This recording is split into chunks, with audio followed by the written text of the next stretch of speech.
nanti ya apa itu yang namanya tentang motivasi nanti akan disampaikan oleh teman kami yang bernama Ibu Gun Handayani. Ibu Gun Handayani waktu dan tempat kami dipersilakan.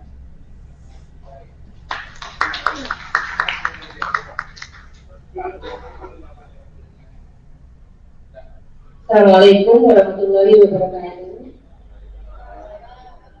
Terima kasih Pak Chan atas kesempatan yang diberikan kepada saya.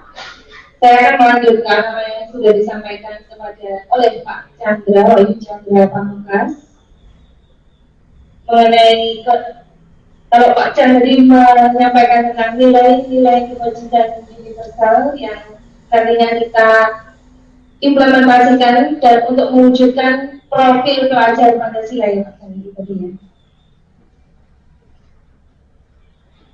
Untuk selanjutnya saya akan menyampaikan tentang teori. Seperti disampaikan oleh Pak Chandra tadi bahwa kita hari ini belajar bersama, belajar mulai dari teori sampai dengan praktek. Nanti pada akhirnya nanti kita akan praktek. Dan saya ke bagian tentang teori-teorinya. Teori yang pertama yang saya sampaikan adalah ada macam-macam teori yang kita pelajari. Yang pertama adalah teori pilihan. Sebelum saya masuk ke teori motivasi, saya akan menyampaikan tentang teori pilihan.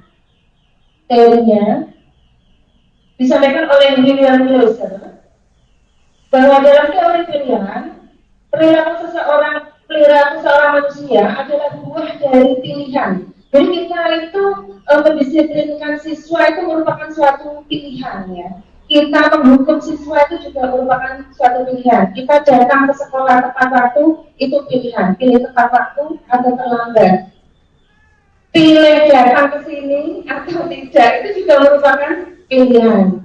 Pilih mengajar atau di ruang guru ini juga merupakan pilihan ya. Jadi untuk itu ini ada saran untuk kita, maka kita harus berlatih untuk yang pertama adalah fokus pada apa yang terjadi saat ini, bukan masa lalu. Jadi yang sudah-sudah itu ditinggalkan. Jadi yang saat ini apa yang sedang kita hadapi itu yang sekarang kita harap gitu ya. Terus kemudian yang kedua, hindari 7 kebiasaan buruk. Apa itu? Yang pertama, mengganggu relasi. Kebiasaan siapa ya? Bukan dibaca. Dari tadi yang tersangka saya guru cerem dukun, guru ngerasani mencemooh kalau temanya dukun. Nah sekarang ini mengganggu relasi ya dukun ya, mengkritik, menyalahkan, jadi itu yang harus kita hindari. Mengeluh, menjengkelkan, mengancam, menghukum, menyuap, memberi reward untuk mengendalikan orang lain. Ini ada hubungannya dengan apa yang akan disampaikan oleh Pak Yasin nanti ya, mengenai reward sama hukuman. Yang ketiga adalah menjalankan 7 kebiasaan. Kalau yang tadi itu hal-hal yang harus kita hindari, ada yang berikutnya adalah 7 kebiasaan yang harus kita jalankan. Yang pertama adalah mendukung orang lain, mendorong orang lain. Biasanya kalau ada orang maju di luar ini dirasani ya. Jadi kita latihan untuk mendukung, mendorong, terus mendengarkan. Kalau biasanya kita minta didengarkan, latihan untuk mendengarkan, menerima, mempercayai, menghormati, dan menegosiasi perbedaan. Kalau ada yang berbeda, misalnya orang lain pendapatnya tidak sama dengan kita, ya negosiasi berarti dia ada di jalan tengahnya gitu. Terus kemudian yang keempat, menghindari membuat dalih dan alasan karena menghalangi kita membangun relasi. Jadi membuat dalih itu membuat alasan ya, kalau misalnya kepala sekolah mau perintahkan dari kita, Bapak Ibu silakan mengumpulkan perangkat misalnya ya. Terus kita buat alasan belum bikin alasan, banyak alasan. Kita sering membuat alasan ya. Jadi kita berusaha untuk menghindarinya. Terus yang kelima adalah bersabar. Itu adalah sumber dari kata-kata ini adalah dari Glaser 2011. Kita kembali, eh, tadi merupakan teori pilihan yang kita pelajari ya. Jadi apa yang kita lakukan itu merupakan sebuah pilihan. Nah, sekarang kita masuk pada teori motivasi. Isinya teori motivasi atau teori pilihan atau teori kontrol itu yang pertama, ilusi guru mengontrol murid.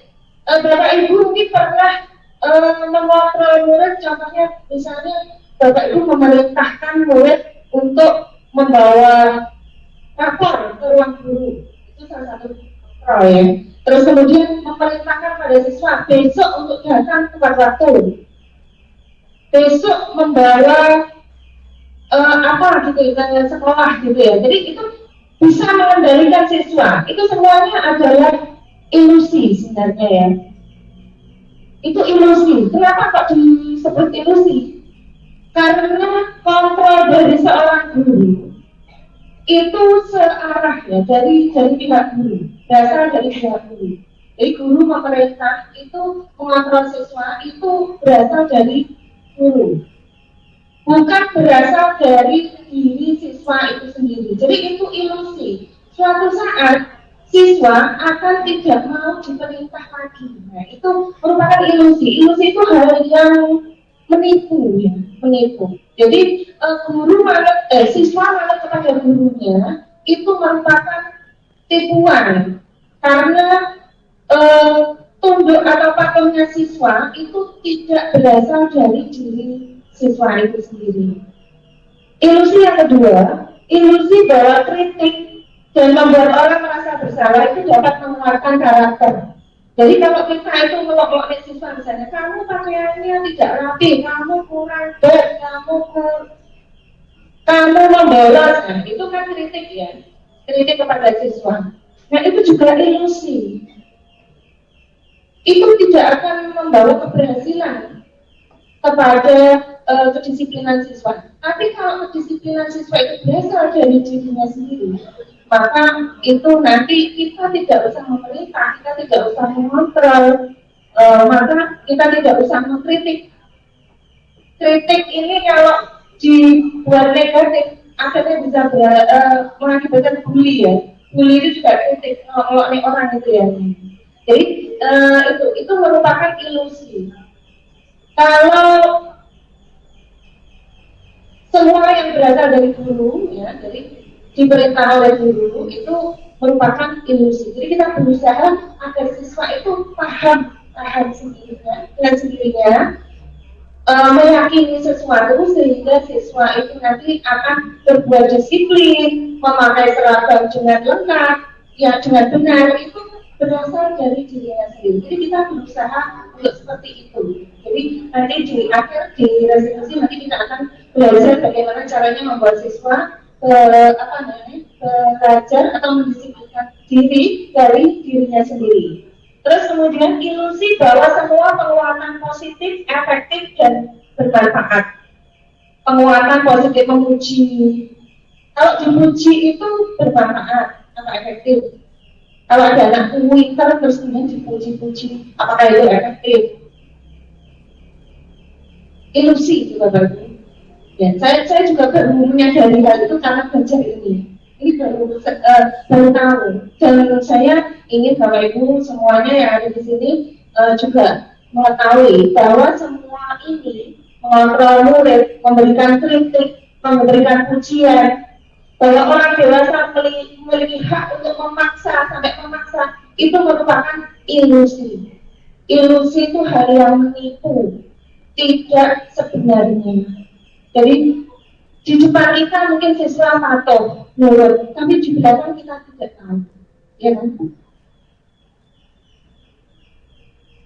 Terus berikutnya teori kontrol atau teori pilihan itu dibandingkan dengan stimulus respon. Ini kita memilih yang mana? Apakah memilih teori pilihan atau teori kontrol? Jadi teori pilihan itu disebut juga dengan teori kontrol. Kenapa? Karena kita mengontrol siswa, mengontrol orang lain, gitu ya. Kita memberikan pilihan pada orang lain. Nah, ini dibandingkan dengan stimulus respon. Mana yang kita pilih? Kalau stimulus respon, kita mencoba mengubah orang agar berpandangan sama dengan kita. teori pilihan, kita berusaha memahami pandangan orang lain tentang dunia. Jadi teori pilihan kita memahami orang lain, tapi kalau stimulus respon kita mengubah orang agar sesuai dengan kita, gitu ya. Perilaku buruk dilihat sebagai suatu kesalahan kalau stimulus respon itu. Jadi ada stimulus kemudian ada respon gitu ya. Stimulusnya diberikan stimulus apa gitu, terus kemudian ada mengakibatkan respon gitu ya. Terus kemudian dibandingkan dengan ini, kalau teori kontrol semua perilaku memiliki tujuan. Jadi kita harus memahami kalau ada siswa berperilaku bosan misalnya, terus mengganggu temannya, berperilaku negatif, itu sebenarnya siswa itu memiliki tujuan. Tujuannya apa? Kita perlu menggali. Kalau kita itu berdialog dengan siswa agar siswa itu menyadari kesalahannya, maka kita perlu menggali tujuannya siswa melakukan itu apa gitu. Terus kemudian orang lain bisa mengontrol saya kalau stimulus respon. Kalau hanya Anda yang bisa mengontrol diri Anda kalau dari kontrol. Terus kemudian stimulus respon, saya bisa mengontrol orang lain, Anda tidak bisa mengontrol orang lain. Kalau dari kontrol, Anda tidak bisa mengontrol orang lain. Pemaksaan ada pada saat tujuan gagal, stimulus respon. Terus kemudian kalau dari kontrol, kolaborasi dan konsensus menciptakan pilihan-pilihan baru. Kalau stimulus respon itu modelnya menang kalah. Kalau teori kontrol itu model berpikir menang-menang. Jadi dua-duanya orang misalnya saya bicara dengan misalnya Bung Mahasiswa, maka kita sama-sama menang gitu ya. Tapi kalau stimulus respon mungkin di pihak bapak ibu guru yang menang, terus kemudian pihak yang siswa yang kalah, jadi ada yang kalah, ada yang menang. Terus kemudian teori motivasi, ini yang teori motivasi ada tiga pernyataan. Yang pertama, siswa itu melakukan sesuatu, itu motivasinya yang pertama adalah untuk menghindari ketidaknyamanan atau menghindari hukuman. Jadi siswa itu berbuat sesuatu, itu kalau motivasi internal itu menghindari hukuman. Terus yang kedua, agar mendapatkan imbalan. Terus yang ketiga itu menghargai diri sendiri. Jadi ketiga ini mana motivasi yang terbaik, yang bawa sendiri ya. Jadi kita kalau bisa itu memunculkan motivasi siswa yang berasal dari diri sendiri. Jadi siswa berbuat sesuatu, misalnya seperti ini dulu, mengurus purnawiyata. Itu motivasinya apa? Apakah mendapatkan imbalan, menghindari hukuman? Siswa datang tepat waktu, apakah untuk menghindari hukuman atau karena keyakinan dari dirinya sendiri, menghargai dirinya sendiri. Jadi motivasi itu ada motivasi eksternal dan internal. Kalau karena hukuman dan penghargaan itu adalah eksternal, terus kemudian kalau dari diri sendiri itu merupakan motivasi internal, itu adalah merupakan tujuan dari disiplin positif. Ini kata-kata Ki Hajar Dewantara, merdeka itu artinya tidak hanya terlepas dari perintah, akan tetapi juga cakap untuk memerintah diri sendiri. Jadi kita berusaha untuk membuat siswa itu memerintah diri sendiri, mendisiplinkan diri. Bukan kita yang mendisiplinkan siswa, tapi siswa sendiri sadar sendiri untuk mendisiplinkan dirinya sendiri. Ini teori restitusi, nanti restitusinya apa? Nanti akan disampaikan oleh Pak Sam sama Bu Nafi. Restitusi adalah proses menciptakan kondisi bagi murid untuk memperbaiki kesalahan mereka. Jadi ini nanti kita akan praktek di pada yang ke-6 dan 7 mengenai restitusi, itu bagaimana memperbaiki kesalahan siswa. Sehingga mereka bisa kembali kepada kelompok mereka dengan karakter yang lebih kuat. Restitusi juga merupakan proses kolaboratif yang mengajarkan murid untuk mencari solusi untuk mereka, untuk masalah mereka, dan membantu murid berpikir tentang orang seperti apa yang mereka ingin menjadi, tujuannya ingin jadi seperti apa siswa nanti, dan bagaimana mereka harus memperlakukan orang lain. Ini tokoh kita yang kita pelajari ini adalah tokoh dari tokoh restitusi. Ini adalah Dayan Hussein yang akan disampaikan oleh teman-teman. Ciri-ciri restitusi yang pertama, bukan untuk menebus kesalahan, namun untuk belajar dari kesalahan. Yang kedua, memperbaiki hubungan. Tawaran bukan paksaan. Yang ketiga, tawaran bukan paksaan. Ya. Jadi kalau kita berbicara komunikasi dengan siswa itu kita memberikan tawaran bukan memaksa gitu ya.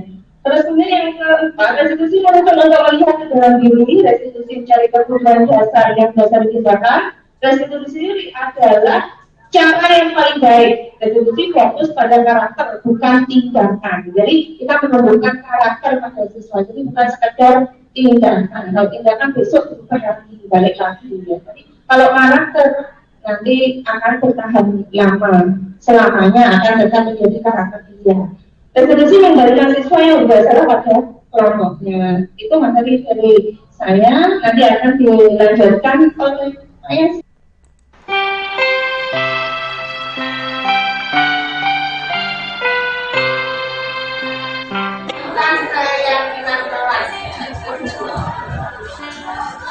Keyakinan kelas. Keyakinan kelas itu kesepakatan yang disepakati bersama.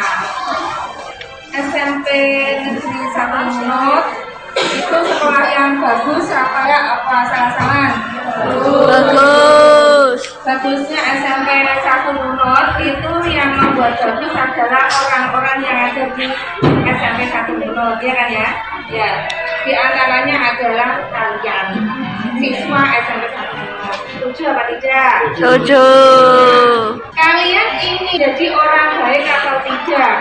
Baik. Farhan kok diam saja, Farhan tidak ingin menjadi orang baik.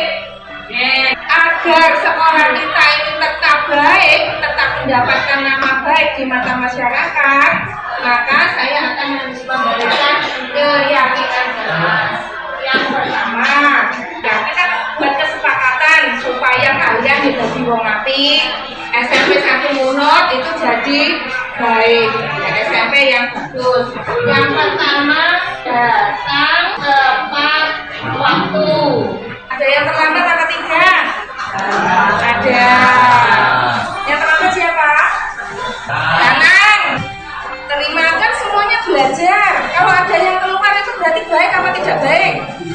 Tidak baik. Diulangi apa tidak? Tidak. Nah, sekarang yang kedua, belajar setiap hari. Ini saya sering menemui anak-anak itu kalau mengerjakan PR itu di sekolah. Ya apa tidak? Iya. Berarti di rumah tidak belajar. Belajarnya jam berapa? 8, 10. Berarti sudah selesai nggak berarti PR-nya kalau masuk sekolah itu? Sudah. Sudah, berarti mengerjakan PR-nya di rumah apa di sekolah? Rumah. Nah, sekarang yang kedua, membaca setiap hari.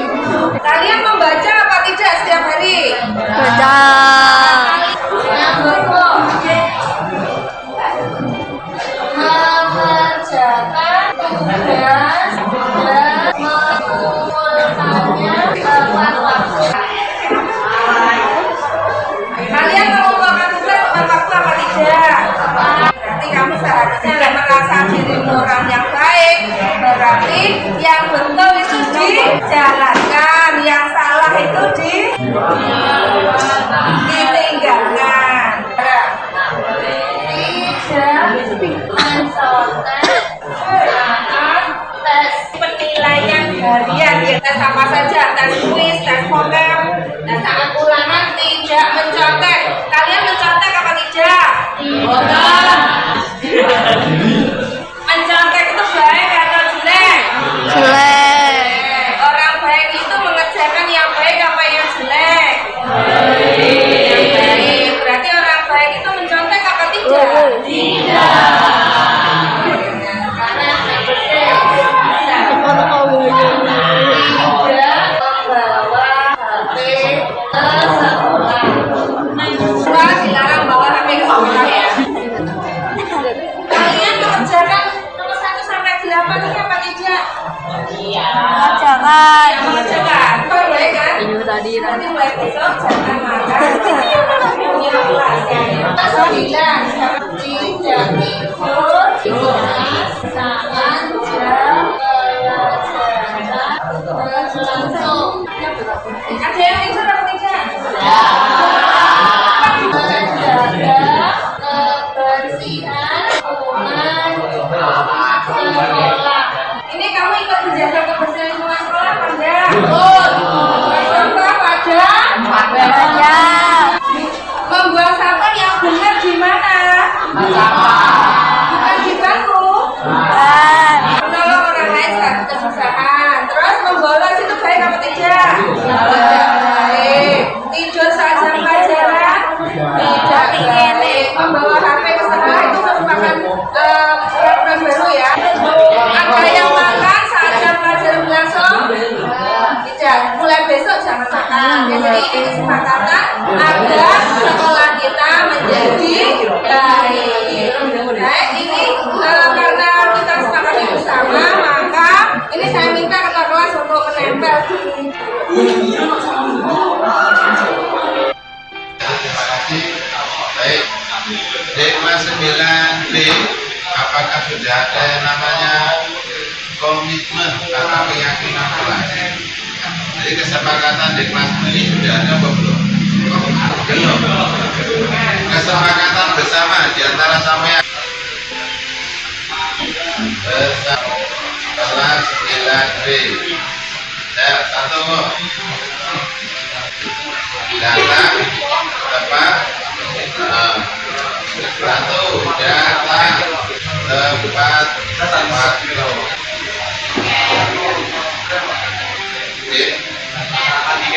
Melaksanakan piket sesuai jadwalnya. Melaksanakan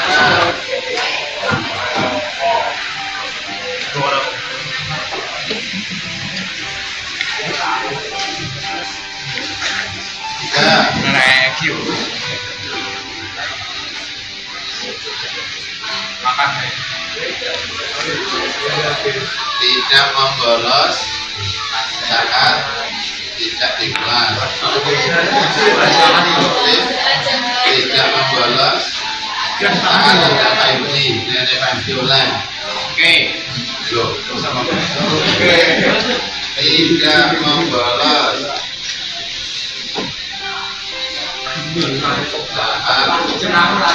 bayar khas.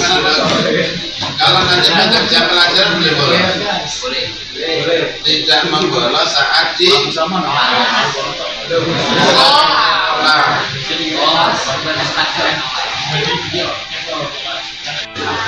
yang keempat, lesson sampai 5 atau sampai 10.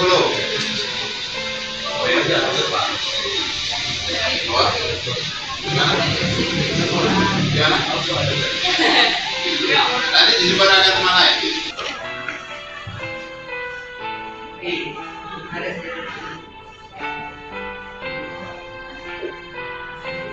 Tidak membolos.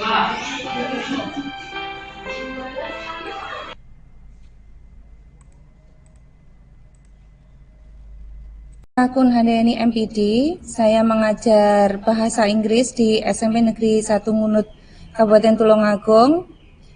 Pendidikan terakhir adalah S2 Pendidikan Bahasa Inggris Universitas Islam Malang, lulus tahun 2019. Prestasi pernah menjadi guru berprestasi Kabupaten Tulungagung tahun 2017 dan 2019. Google Master Trainer level 2 tahun 2021. Google Certified Educator level 1, pembelajar berbasis TIK atau pembatik yang diadakan oleh Pusdatin tahun 2022, lolos sampai level 3, tapi tidak sampai ke level 4. Terus kemudian yang berikutnya adalah penulis nasional versi Indonesia. Berikut ini adalah bukti fisik. Ini adalah sertifikat Google Master Trainer level 1 dan level 2 dari Revo dan Kemendikbud Ristek. Terus kemudian ini adalah sertifikat Pusdatin pembatik level 2 dan 3. Kemudian ini ada sertifikat penulis nasional dari Akademi Menulis Buku Indonesia. Sertifikat guru berprestasi kabupaten. Ini adalah sertifikat instruktur nasional guru pembelajar tahun 2016. Pernah menjadi pelatih FLS 2N tahun 2016 cabang seni storytelling. Terus kemudian TOEFL 570. Buku-buku yang pernah saya tulis, buku saya sendiri nih, Purnandayani MPD penulisnya, My English Book ini belum ber-ISBN karena kalau buku pelajaran itu ber-ISBN harus berseri ya. Jadi kalau misalnya ini untuk kelas 7 maka harus menulis 789 baru bisa ISBN. Ini yang bisa sudah ISBN metode pembelajaran kemarin tahun 2023. Ini buku antologi puisi ditulis bareng-bareng dengan guru pegiat literasi Tulungagung.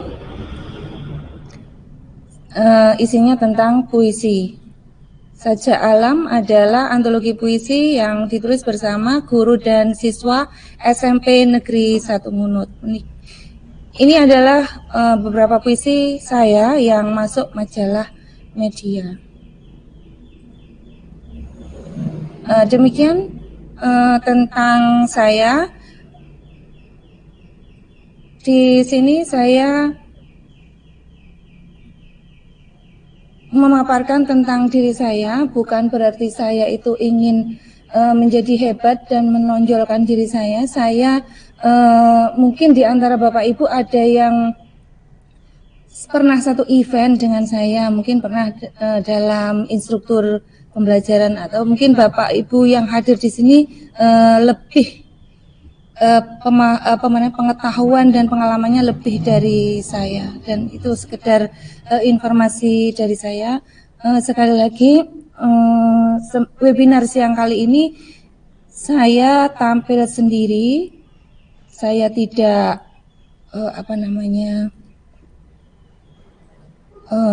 mengambil moderator.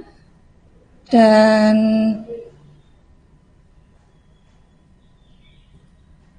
nanti di akhir saya akan mengundang Bapak Ibu untuk masuk ke dalam streaming saya ini. Jadi kita bareng-bareng interaksi, tanya jawab tentang budaya positif yang ada di sekolah. Ada beberapa materi yang akan saya sampaikan di sini. Yang pertama adalah disiplin positif, kemudian teori pilihan atau teori kontrol, teori motivasi, restitusi, hukuman dan penghargaan, keyakinan kelas, kebutuhan dasar, 5 posisi kontrol, segitiga restitusi. Nah, sebelum saya lanjutkan, kita lihat dulu Bapak Ibu. Ini kemarin paparan kemarin ada sekitar 32 tadi pagi 32 peserta yang sudah mengisi formulir pendaftaran. Saya menyebarkan formulir pendaftaran, isiannya hanya alamat email, nama, instansi, kabupaten, provinsi, nomor HP, mengajar bidang studi apa aja gitu ya. Sampai saat ini ada 41 peserta yang hadir dan kewajiban aksi nyata adalah minimal 10 peserta, jadi sudah memenuhi kalau 41 peserta. Terus kemudian perlu Bapak Ibu ketahui yang hadir dalam webinar siang hari ini, selain dari sekolah saya sendiri, ada Pak Tony dari SMP 1 Ngunut, Bu Nina Ambarwati SMP 1 Ngunut, terus kemudian ada Bu Siti Anis Yulaika, Bu Muji Astuti dari SMP 1 Ngunut, juga Bu Dia Indarti, ada Bu Yusi. Nah, selain dari sekolah saya sendiri, ini banyak dari kota lain dan kabupaten lain, bahkan provinsi lain. Mojokerto ini Tulungagung, masih Tulungagung. Ini kemarin tidak saya beri kabupaten dan provinsi, tapi setelah saya cek ini ada Bojonegoro, terus kemudian Grati ini Pasuruan, terus kemudian kemarin saya cek ada Surabaya, Kota Batu, terus kemudian ada Bandung, Buleleng ini Bali, terus kemudian Kepanjen, Malang, ini ada Cirebon, Jakarta. Jadi kita hari ini bertemu dalam satu frame, satu forum bersama-sama untuk membahas tentang budaya positif di sekolah.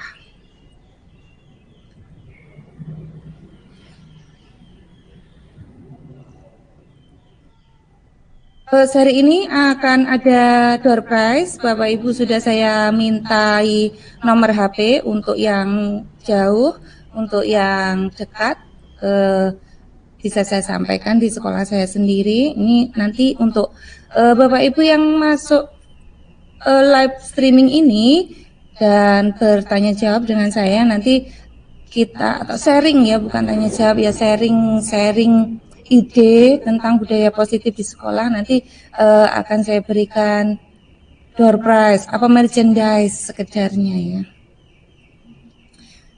Baik, Bapak Ibu, judul webinar kali ini adalah budaya positif di sekolah. Saya akan berangkat dari kata budaya. Ini saya tadi nyontek dari Wikipedia. Ini saya ambil jam 10.52. Budaya adalah cara hidup yang berkembang dan dimiliki bersama oleh sekelompok orang, serta diwariskan dari generasi ke generasi. Jadi budaya itu turun-temurun, dipakai, digunakan. Kalau namanya membudaya berarti ya digunakan oleh masyarakat itu. Ya. Budaya terbentuk dari banyak unsur yang rumit, termasuk sistem agama, politik, adat istiadat, bahasa, perkakas, pakaian, bangunan, karya seni, itu semuanya termasuk budaya. Bahasa, sebagaimana juga budaya, merupakan bagian yang tak terpisahkan dari diri manusia.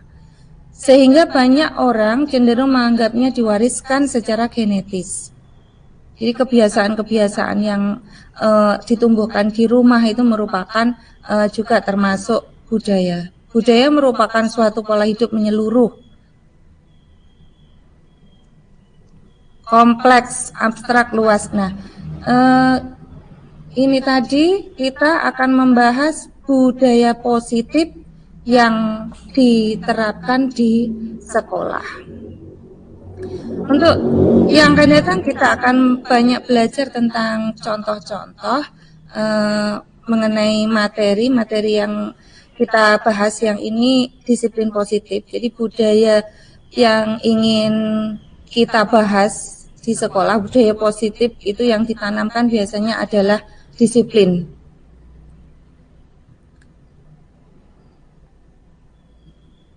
Ini tadi juga nyontek dari pena belajar.kemendikbud.go.id, ada 5 budaya sekolah yang bisa dikembangkan. Yang pertama adalah gerakan literasi sekolah. Yang kedua adalah kegiatan ekstrakurikuler. Yang ketiga menetapkan kegiatan pembiasaan pada awal dan akhir proses belajar. Yang keempat membiasakan perilaku baik yang bersifat spontan. Yang kelima menetapkan tata tertib sekolah. Materi yang berikutnya adalah teori pilihan, teori kontrol, teori motivasi, restitusi. Tapi sebelumnya kita akan bahas tentang apakah yang dimaksud dengan disiplin. Disiplin itu konotasi apa? Ada sifat memaksa ya kalau disiplinnya. Berasal dari bahasa Latin disiplina yang artinya belajar. Disiplin itu artinya belajar. Makna kata ini berkonotasi dengan disiplin diri dari murid-murid Socrates dan Plato. Ini ngutip dari LMS yang merupakan implementasi dari filosofi Ki Hajar Dewantara ya. Disiplin diri membuat orang menggali potensinya menuju sebuah tujuan. Jadi inilah yang ingin kita tumbuhkan, disiplin diri. Bagaimana menumbuhkan disiplin diri pada diri siswa.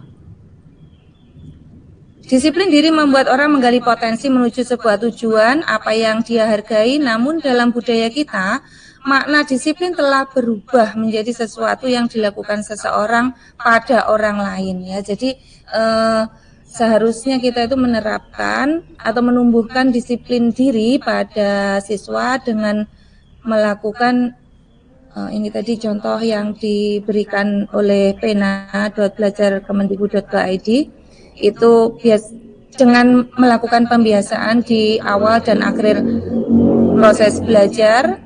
Dengan adanya pembiasaan itu kemudian siswa akan tumbuh disiplin pada dirinya, kan terbiasa untuk berdoa. Maka kalau tidak berdoa maka dia merasa bersalah karena merasa tidak melakukan disiplin diri ya. Terus kemudian kecenderungan umum yang pada saat ini terjadi adalah menghubungkan kata disiplin itu menjadi dengan ketidaknyamanan, bukan dengan apa yang kita hargai atau pencapaian suatu tujuan mulia. Jadi disiplin itu sebenarnya positif, tapi pada penerapannya siswa kita juga mau disiplin, mau datang tepat waktu apabila mendapatkan hukuman. Sekarang dihukum, besok baru disiplin. Kalau tidak dihukum, maka tidak disiplin. Nilai kebajikan. Nilai kebajikan adalah sifat-sifat positif manusia yang merupakan tujuan mulia yang ingin dicapai setiap individu. Nilai-nilai tersebut bersifat universal dan lintas bahasa, suku bangsa, agama maupun latar belakang. Setiap perilaku perbuatan memiliki tujuan. Ini adalah pernyataan dari William Gleiser pada teori kontrol.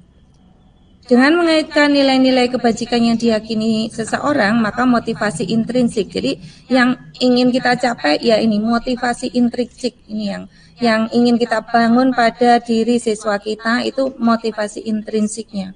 Jadi bagaimana siswa itu bisa datang tepat waktu ke sekolah itu karena motivasi intrinsik, karena disiplin dirinya, bukan karena hukuman, bukan karena penghargaan atau ingin bertemu dengan seseorang misalnya. Sehingga menggerakkan motivasi diri dan dari dalam untuk dapat mencapai tujuan mulia yang diinginkan. Ini adalah pernyataan dari Diane Gosen 1998. Jadi ada dua teori ini yang kita pakai dalam membentuk budaya positif yang ada di sekolah. Nilai-nilai kebajikan yang ingin dicapai oleh setiap anak Indonesia kita kenal dengan profil pelajar Pancasila. Yang pertama adalah beriman, bertakwa kepada Tuhan Yang Maha Esa dan berakhlak mulia. Yang kedua mandiri, yang ketiga bernalar kritis, yang keempat berkebinakaan global, yang kelima bergotong royong, dan yang terakhir adalah kreatif. Teori pilihan William Gleiser 1998 itu menyatakan bahwa perilaku seorang manusia itu adalah buah dari pilihan yang dibuat oleh manusia itu sendiri setiap hari. Manusia selalu berada dalam situasi memilih bangun pagi apa tidur lagi, memilih kerja keras, memilih bereaksi keras atas berita yang menyinggung perasaan walaupun belum pasti kebenarannya atau mengecek dulu kebenarannya dan lain sebagainya. Untuk itu kita perlu berlatih untuk yang pertama fokus pada apa yang terjadi saat ini, bukan terpancang pada masa lalu. Menghindari 7 kebiasaan buruk secara eksternal. Yang pertama mengganggu relasi dengan orang lain. Mengkritik, menyalahkan itu kita hindari ya, mengeluh, menjengkelkan, mengancam, menghukum, menyuap untuk mengendalikan orang lain. 7 kebiasaan memperdulikan orang lain. Yang pertama mendukung, mendorong, mendengarkan, menerima, mempercayai, menghormati, dan menegosiasi perbedaan. Menghindari membuat dalih. Membuat dalih itu artinya membuat alasan ya. Kalau kita bisa mengerjakan, kita bisa menolong orang, kenapa kita harus membuat alasan untuk tidak melakukannya? Karena alasan itu menghalangi kita untuk membangun relasi. Dengan kita saling membantu dengan orang lain, maka kita akan membangun relasi. Yang terakhir adalah bersabar. Sabar, anak sekarang banyak terpengaruh oleh teknologi sehingga membuat ulah yang bermacam-macam. Guru harus bersabar. Itu adalah Gleiser, bersumber dari Gleiser 2011. Teori kontrol Diane Goosen itu menyatakan bahwa guru mengontrol murid itu merupakan ilusi. Kritik itu juga ilusi. Penguatan positif, memuji maksudnya itu juga ilusi. Orang dewasa memiliki hak untuk memaksa itu juga ilusi. Yang ingin kita capai adalah motivasi yang intrinsik ya. Jadi seseorang melakukan sesuatu itu ada 3 motivasi. Yang pertama adalah untuk menghindari ketidaknyamanan atau hukuman. Yang kedua adalah untuk mendapatkan imbalan. Yang ketiga adalah menjadi orang yang mereka inginkan dan menghargai diri sendiri. Jadi kita ingin siswa kita itu memiliki motivasi intrinsik, menyadari yang benar dan yang salah dan melakukan yang benar itu dari kata hati mereka sendiri. Hukuman dan penghargaan. Hukuman itu bersifat tidak terencana atau tiba-tiba. Hukuman itu satu arah dari guru yang memberikan dan murid yang menerima suatu hukuman tanpa melalui kesepakatan. Hukuman yang diberikan bisa berupa fisik maupun psikis. Penghargaan. Penghargaan ialah sesuatu yang diberikan pada perorangan atau kelompok jika mereka melakukan suatu ulung atau unggul di bidang tertentu. Jadi penghargaan bisa berupa medali, kado, piala, sertifikat, plakat, pita, uang ya.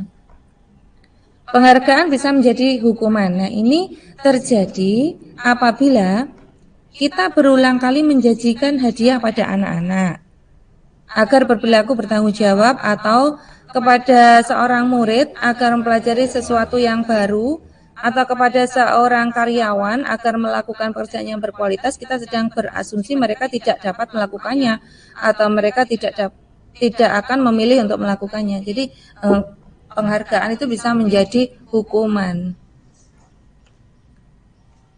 Mengemukakan baik penghargaan maupun hukuman adalah cara-cara mengontrol perilaku seseorang yang menghancurkan potensi. Jadi itu membuat orang itu melakukan hal baik itu karena ingin dihargai, ingin penghargaan. Nah, itu motivasi yang salah ya. Kalau bisa kita menumbuhkan pada diri siswa kita untuk melakukan disiplin, memiliki karakter yang positif, itu berasal dari hati, berasal dari diri mereka sendiri. Hukuman dan konsekuensi. Ini perbedaan hukuman dan konsekuensi. Kalau hukuman itu menyakitkan, harus terjadi tapi menyakitkan. Kalau konsekuensi tidak ada kata menyakitkan.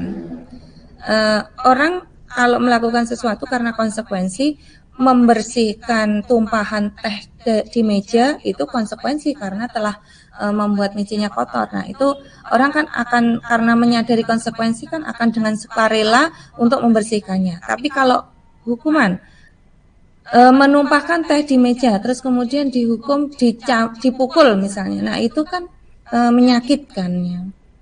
Terus kemudian yang kedua, membuat anak sakit fisik maupun hati ditunjuk-tunjuk, nah itu hukuman. Terus membuat anak merasa tidak nyaman dalam jangka waktu pendek. Kalau konsekuensi itu kalau sudah selesai konsekuensi dilakukan itu tidak ada bekasnya. Tapi kalau hukuman bisa menimbulkan rasa dendam ya. Anak membenci kedisiplinan, anak menghargai kedisiplinan. Kalau konsekuensi begitu. Hukuman itu merupakan paksaan, konsekuensi itu ada stimulus. Kalau misalnya ada kalau terlambat ya harus membersihkan sekolah misalnya, itu stimulus tanggapan. Kalau ada teh yang tumpah di meja ya harus membersihkan, itu konsekuensi. Mendorong anak menyakiti diri sendiri kalau hukuman. Mendorong anak agar mudah menyesuaikan diri itu konsekuensi. Hukuman itu konsep diri yang buruk, kalau konsekuensi konsep diri yang baik. Hukuman anak belajar untuk menyembunyikan kesalahan, konsekuensi anak belajar untuk mematuhi peraturan. Hukuman itu ada marah, rasa bersalah, dipermalukan, merasa tidak dihargai. Kalau konsekuensi, kehilangan hak, dibuat tidak nyaman, diasingkan untuk sementara. Jadi kalau konsekuensi itu hanya sifatnya sementara. Kalau hukuman itu dan seterusnya sampai kapanpun itu masih diingat sampai dendam ya, itu hukuman. Nah, ini materi berikutnya adalah keyakinan kelas. Keyakinan kelas, kalau kita selama ini kan mengenal peraturan sekolah ya. Peraturan sekolah itu biasanya dicetak dan ditempel di dinding kelas-kelas itu supaya diketahui oleh siswa untuk dipatuhi, dan itu sifatnya searah dari sekolah untuk siswa lakukan. Nah, tapi kalau keyakinan kelas itu dibuat bersama-sama dengan siswa. Kalau peraturan sekolah kan tidak dibuat bersama siswa, tapi dibuat oleh tim sekolah ya. Keyakinan kelas itu bersifat abstrak daripada peraturan yang lebih rinci dan konkret. Keyakinan kelas berupa pernyataan-pernyataan universal.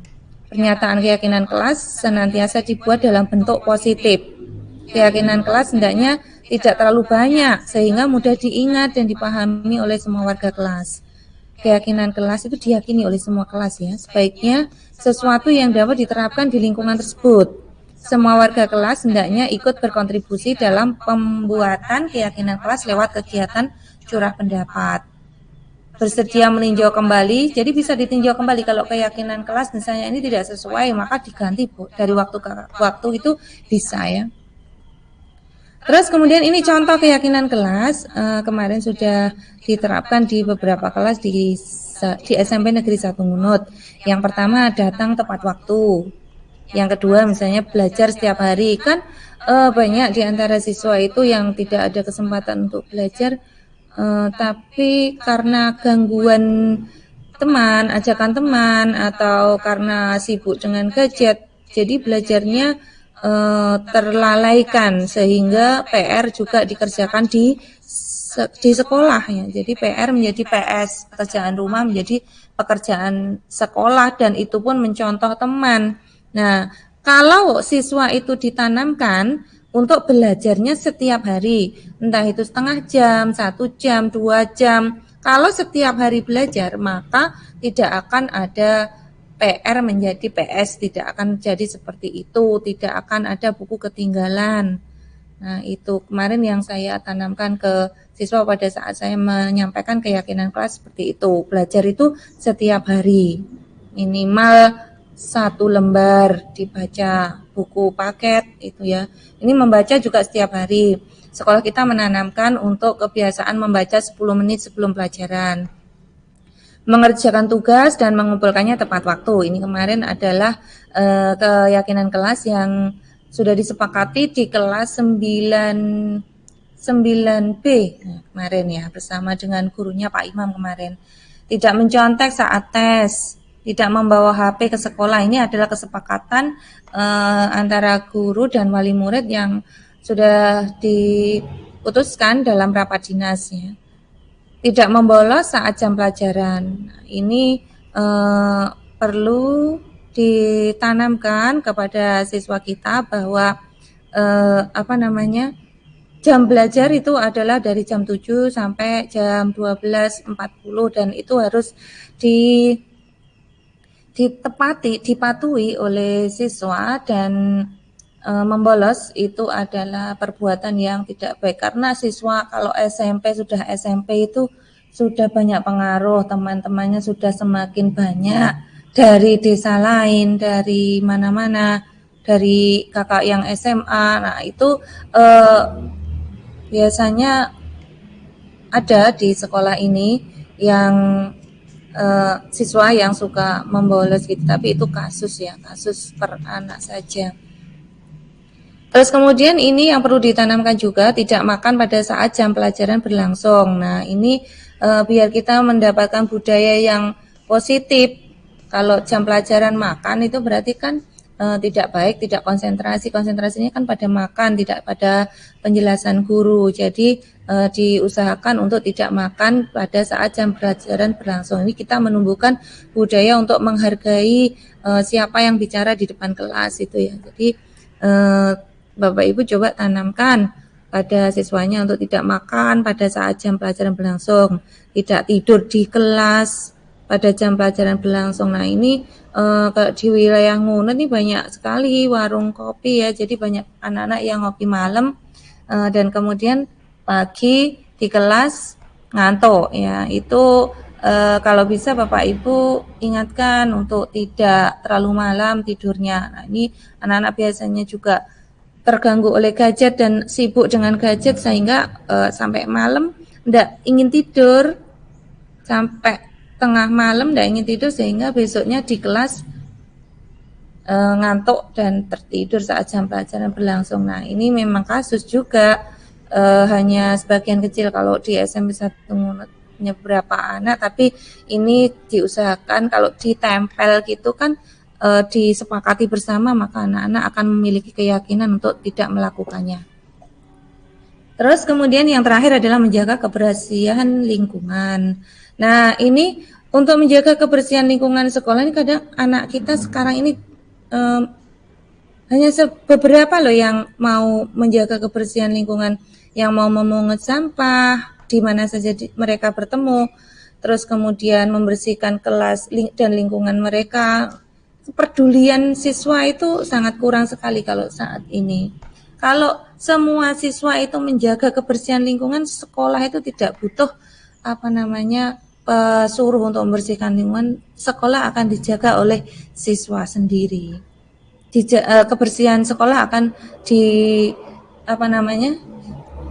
dijaga oleh siswa sendiri. Nah itu akan menumbuhkan budaya yang positif. Siswa akan terbiasa dengan kebiasaan lingkungan yang bersih dan dimanapun dia berada lingkungannya juga akan bersih. Apapun kedisiplinan yang kita terapkan di sekolah kita itu adalah sebagai bekal bagi siswa kita di masa depan untuk hidup di dalam masyarakat. Kebutuhan dasar manusia, ini materi berikutnya ini ya. Seluruh tindakan manusia itu memiliki tujuan. Baik yang membolos, tidur di kelas, terus kemudian rame di kelas, itu ada tujuannya. Manusia itu memiliki tujuan. Semua yang kita lakukan itu adalah usaha terbaik yang kita untuk mendapatkan apa yang kita inginkan. Ketika kita mendapatkan apa yang kita inginkan, sebetulnya saat itu kita sedang memenuhi suatu tujuan, satu atau lebih kebutuhan dasar kita. Jadi kita datang ke sekolah, kebutuhannya apa? Bertemu teman misalnya, terus kemudian belajar, siswa ini maksudnya ya, siswa datang ke sekolah, terus orang tua bekerja, nah itu kebutuhan yang ingin dipenuhi adalah untuk bertahan hidup. Nah, ini terus kemudian ini adalah 5 kebutuhan dasar manusia. Yang pertama adalah bertahan hidup, kasih sayang. Yang ketiga adalah kebebasan. Jadi seseorang itu membutuhkan kebebasan ya. Kebutuhan dasar manusia merupakan kebebasan. Karena itu kurikulum kita ini kurikulum merdeka. Tapi kita karena sudah terbiasa KD-nya ditentukan, terus kemudian per semester, per bab. Nah, itu merupakan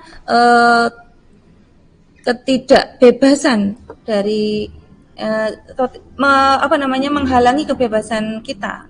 Sebenarnya kurikulum merdeka itu membebaskan kita untuk menentukan CP. CP-nya kan 1 tahun, bukan per semester, bukan per tingkat. Nah, itu memberikan kebebasan pada kita yang mana yang kita dahulukan untuk diajarkan. Nah, itu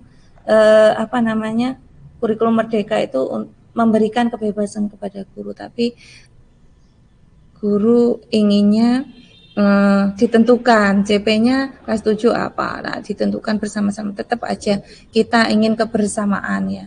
Kebebasan ada batasnya ya. Kesenangan ya. Jadi kesenangan itu kalau misalnya anak itu kemarin disnatalis di SMP 1 Ngunut itu kegiatannya macam-macam sekali. Anak-anak ingin futsal, ingin tarik tambang, ingin itu adalah untuk memberikan kesenangan. Mereka ingin bersenang-senang ya, ingin mendapatkan kesenangan.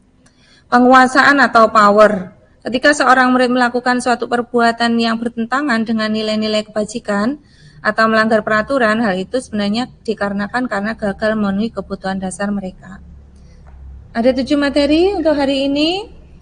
Kita sudah setengah jam berlangsung. 5 posisi kontrol, ada 2 lagi materi. Setelah 5 posisi kontrol nanti restitusi. 5 posisi kontrol itu yang pertama adalah penghukum, yang kedua adalah pembuat rasa bersalah, yang ketiga adalah teman, yang keempat adalah pemantau, yang kelima adalah manajer. Nanti kita pelajari, ada video di akhir sini. Kemudian segitiga restitusi. Restitusi adalah proses menciptakan kondisi bagi siswa untuk memperbaiki kesalahan. Jadi restitusi ini adalah salah satu cara yang ditawarkan untuk mengatasi permasalahan-permasalahan yang ada pada siswa kita ya, agar mereka itu bisa kembali pada kelompok mereka dengan karakter yang lebih kuat. Restitusi juga merupakan proses kolaboratif yang mengajarkan murid untuk mencari solusi untuk masalah mereka. Itu merupakan Gosen, pernyataan dari Gosen 2004. Segitiga restitusi ciri-cirinya adalah bukan menebus kesalahan, namun untuk belajar dari kesalahan, memperbaiki hubungan, tawaran bukan paksaan. Restitusi itu menuntut untuk melihat ke dalam diri. Restitusi mencari kebutuhan dasar yang menyadari tindakan restitusi diri adalah cara yang paling baik. Restitusi fokus pada karakter bukan tindakan. Nah ini teori sekali ya. Langkah-langkah restitusi itu ada 3. Yang pertama adalah menstabilkan identitas. Yang kedua validasi tindakan yang salah. Yang ketiga adalah menanyakan keyakinan. Kita kembali ke nomor 1. Kata-kata apa yang menstabilkan identitas? Kata-katanya seperti ini misalnya. Berbuat salah itu tidak apa-apa. Tidak ada manusia yang sempurna. Saya juga pernah melakukan kesalahan seperti itu. Kita bisa menyelesaikan ini. Bapak Ibu tidak tertarik mencari siapa yang salah, tapi Bapak Ibu ingin mencari solusi dari permasalahan ini. Kamu berhak merasa begitu. Apakah kamu sedang menjadi teman yang baik buat dirimu sendiri? Nah, ini adalah kata-kata yang kita pakai untuk melakukan segitiga restitusi pada tahap pertama. Jadi tidak hanya itu saja. Jadi kita tidak membenarkan perbuatan anak-anak yang salah, tapi terus kemudian ada langkah berikutnya, validasi tindakan yang salah. Padahal kamu bisa melakukan yang lebih buruk dari ini ya. Kamu pasti punya alasan melakukan itu. Kamu patut bangga pada dirimu sendiri karena kamu telah melindungi sesuatu yang penting buat kamu. Kamu boleh mempertahankan sikap itu, tapi kamu harus menambahkan sikap yang baru. Menanyakan keyakinan, seek the belief, apa yang kita percaya sebagai kelas atau keluarga. Maksudnya gini, setelah kita melampaui tahapan 1, itu seperti menumbuhkan kepercayaan diri pada siswa agar dia tidak down gitu karena telah melakukan kesalahan. Terus kemudian validasi tindakannya salah ini merubah sikap siswa menjadi sikap yang baik, tapi dengan pemikiran mereka sendiri. Terus kemudian menanyakan keyakinan, itu ingin menjadi seperti apa mereka dengan berbuat seperti itu. Nah, itu 3 langkah restitusi yang kalau saya simpulkan, segitiga restitusi ini gambarnya segitiga. Bapak Ibu bisa browse di internet, ketik aja di Google segitiga restitusi ada. Nah, ini langkah-langkah restitusi ini kalau menurut saya itu adalah pendekatan secara pribadi. Kalau misalnya siswa membolos, maka kita akan memanggil, terus kemudian dialog secara pribadi. Jadi segitiga restitusi kalau menurut saya itu dialog secara pribadi antara guru dengan siswa yang telah melakukan kesalahan itu tadi. Kalau merubah untuk menumbuhkan budaya positif secara global di sekolah, maka kita bisa melakukan dengan keyakinan kelas tadi ya, dengan keyakinan kelas. Terus yang berikutnya adalah quotes dulu ya sebelum saya tayangkan videonya. Ada 2 video yang ingin saya tanyakan tentang posisi-posisi kontrol itu contohnya bagaimana. Terus kemudian yang kedua adalah video tentang contoh pelaksanaan segitiga restitusi di sekolah. Quotes yang pertama, pembelajar merdeka yang dapat menginternalisasi semboyan ing ngarsa sung tulodo, ing madya mangun kersa tutwuri handayani. Ini adalah quote dari Ki Hajar Dewantara. Ini kalau kita ke Dinas Pendidikan Tulungagung itu ada quotes yang seperti ini ya. Ini dari dulu saya SD itu sudah dipasang di mana-mana, di sekolah-sekolah itu dipasang. Ing ngarsa sung tulodo, ing madya mangun kersa tutwuri handayani. Di depan memberi contoh, di tengah membangun karsa-karsa itu tindakan ya. Jadi memberi semangat untuk berbuat yang baik gitu ya. Terus kemudian tutwuri handayani, kalau misalnya siswa kita itu berprestasi, juara dalam menembak, juara dalam IPS misalnya, nah kita itu tutwuri handayani. Jadi bagaimana mendorong mereka agar mereka bisa menjadi yang lebih baik lagi. Maksud pendidikan itu menuntun segala kodrat yang ada pada anak-anak agar mereka dapat mencapai keselamatan dan kebahagiaan yang setinggi-tingginya, baik sebagai manusia maupun sebagai anggota masyarakat. Jadi kita menyiapkan siswa kita agar bisa hidup di dalam masyarakat nantinya. Tujuan pendidikan nasional tercatat dalam Undang-Undang Nomor 20 Tahun 2003 bunyinya, pendidikan nasional berfungsi mengembangkan kemampuan dan membentuk watak serta peradaban bangsa yang bermartabat dalam rangka mencerdaskan kehidupan bangsa, bertujuan untuk mengembangkan potensi agar beriman, bertakwa kepada dan seterusnya. Ini tujuannya bermartabat ya. Jadi kita tidak hanya transfer ilmu dalam belajar, tapi juga membentuk karakter mereka, mengingatkan mereka supaya mereka bersikap baik dan berkarakter yang baik. Yang berikutnya, quotes berikutnya adalah proses menuntun ya. Jadi kita ini kalau mendidik itu artinya menuntun. Anak diberi kebebasan untuk, namun pendidik sebagai pamong dalam memberi tuntunan dan arahan agar anak tidak kehilangan arah dan membahayakan dirinya. Seorang pamong dapat memberikan tuntunan agar anak dapat menemukan kemerdekaannya dalam belajar. Berikutnya videonya Bapak Ibu bisa cek sendiri ya. Ini yang ini adalah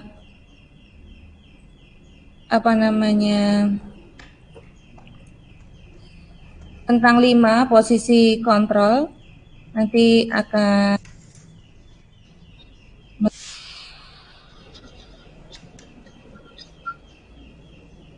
ini 5 posisi kontrol.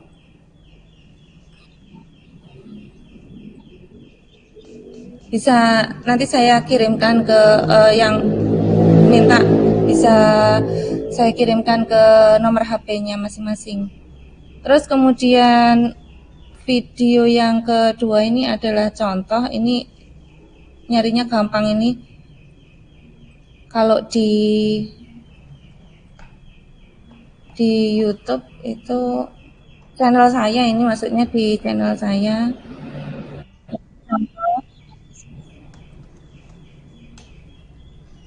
Contoh menyelesaikan masalah dengan segitiga restitusi. Ini jadi ada langkah-langkahnya. Ini tentang tiket. Materi akan saya kirimkan ke nomor HP Bapak Ibu nanti. Berikutnya akan saya undang untuk tanya jawab. Saya cek di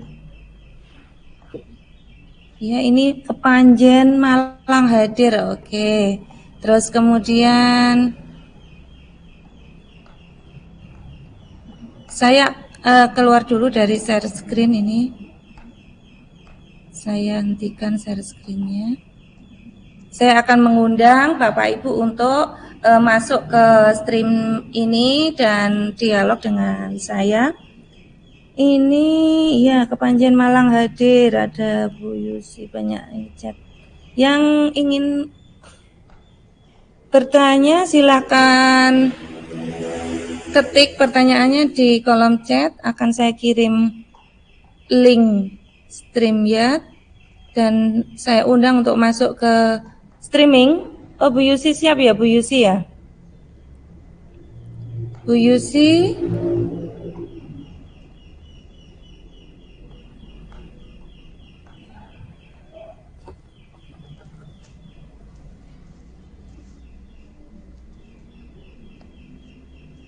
Bu Fitri, Bu Emma, ya mungkin bisa masuk ke link StreamYard-nya. Saya undang untuk masuk untuk menyampaikan pertanyaannya.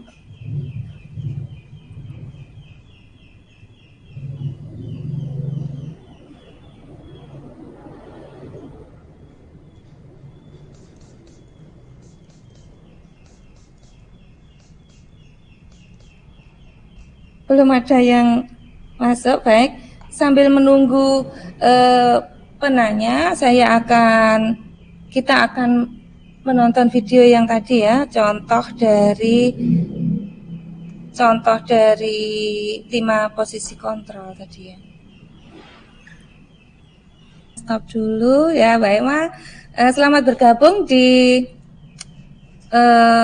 streaming kita sore ini. Kita akan ngobrol-ngobrol gitu ya Mbak tentang materi yang kita bahas hari ini. Apa kira-kira pertanyaan dari Mbak Emma?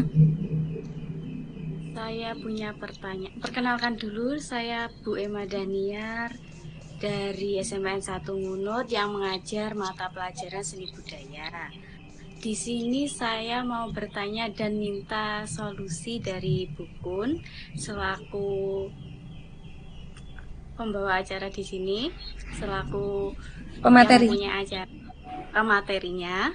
Saya mau bertanya Bu Kun, di seni budaya itu kan ada waktu untuk praktek menggambar. Nah, di saat praktek menggambar, otomatis saya sebagai guru itu fokus pada satu anak. Nah, ketika menggambar itu kan anak-anak pasti ada yang kesana kemari lihat gambaran temannya. Tentu ada, Bu Emma, ini gimana ya Bu? Otomatis kan saya menghampiri meja anak yang bertanya kan Bu, karena itu waktu praktek menggambar.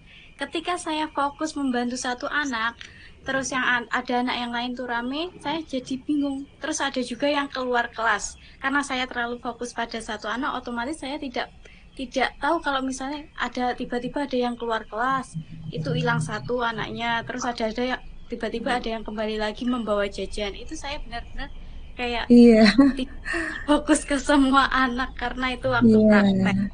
Kira-kira bagaimana solusinya Bu Kun? Kalau pernah juga Bu Kun, saya juga pernah menutup pintu supaya anak-anak tetap di dalam kelas. Tapi anak-anak pada protes, Bu Emma ini panas sekali di sini, gini kalau ditutup. Kalau dibuka ada aja anak yang keluar tanpa sepengetahuan saya. Sekian pertanyaan saya Bu Kun. Iya baik, terima kasih Bu Emma atas partisipasinya, bisa gabung di streaming kita sore ini ya. Kita bisa ngobrol. Waktu pelajaran seni budaya itu anak-anak bebas sekali ya. Maksudnya kan anak-anak praktek, terus kemudian ada keluar masuknya itu ada tujuannya positif, maksudnya mencuci kuas, terus kemudian mengambil apalah, kan enggak semuanya itu negatif, bolos ke kantin gitu kan, enggak semuanya gitu. Jadi kita kurang pengawasan karena kadung percaya sama anak ya, sehingga